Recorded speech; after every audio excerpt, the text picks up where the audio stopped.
Sapiens മനുഷ്യരാശിയെക്കുറിച്ചൊരു ലഘുചരിത്രം.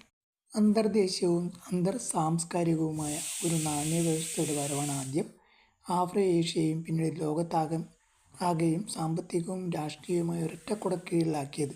തുടർന്നും പരസ്പരം അപരിചിതങ്ങളായ ഭാഷകളിൽ അവർ സംസാരിച്ചു കൊണ്ടിരുന്നു.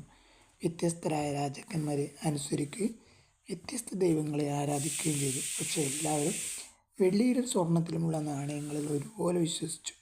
മനുഷ്യർ ആഗോള വ്യാപകമായി പങ്കിട്ട ഈ വിശ്വാസം ഇല്ലായിരുന്നെങ്കിൽ ആഗോള വാണിജ്യ ശൃംഖലകൾ അസാധ്യമാകുമായിരുന്നു. 16-ാം നൂറ്റാണ്ടിൽ യൂറോപ്യൻ ജേതാക്കൾ അമേരിക്കയിൽ കണ്ടെത്തിയ സ്വർണവും വെള്ളിയും ഉപയോഗപ്പെടുത്തി അവർ പട്ടും കളിമൺപാത്രങ്ങളും സുഗന്ധവ്യഞ്ജനങ്ങളും പടിഞ്ഞാറൻ ഏഷ്യയിൽ നിന്ന് വാങ്ങിക്കൂട്ടി. യൂറോപ്പിലെയും ഏഷ്യയിലെയും വ്യാപാരം ചലനാത്മകമാകാനും അഭിവൃദ്ധിപ്പെടാനും ഇത് കാരണമായി. മെക്സിക്കോയിൽ നിന്നും ആൻഡീസിൽ നിന്നും കണ്ടെത്തിയ സ്വർണവും വെള്ളിയും ഭൂരിഭാഗവും ചൈനയിലെ പട്ട് വ്യവസായികളുടെയും കളിമൺപാത്ര വ്യാപാരികളുടെയും പണസഞ്ചിയിലാണ് എത്തപ്പെട്ടത്.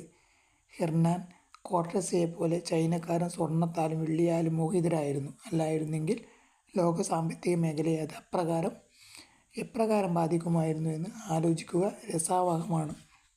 ലോകത്തിലെ സകല കാര്യങ്ങളിലും പരസ്പര വൈരുദ്ധ്യമുള്ള നിലപാടുകൾ സ്വീകരിച്ചിരുന്ന ചൈനക്കാരും ഇന്ത്യക്കാരും മുസ്ലിങ്ങളും സ്പെയിൻകാരും സ്വർണത്തിൻ്റെ കാര്യത്തിൽ മാത്രം ഏകാഭിപ്രായക്കാരായത് എന്തുകൊണ്ടായിരുന്നു?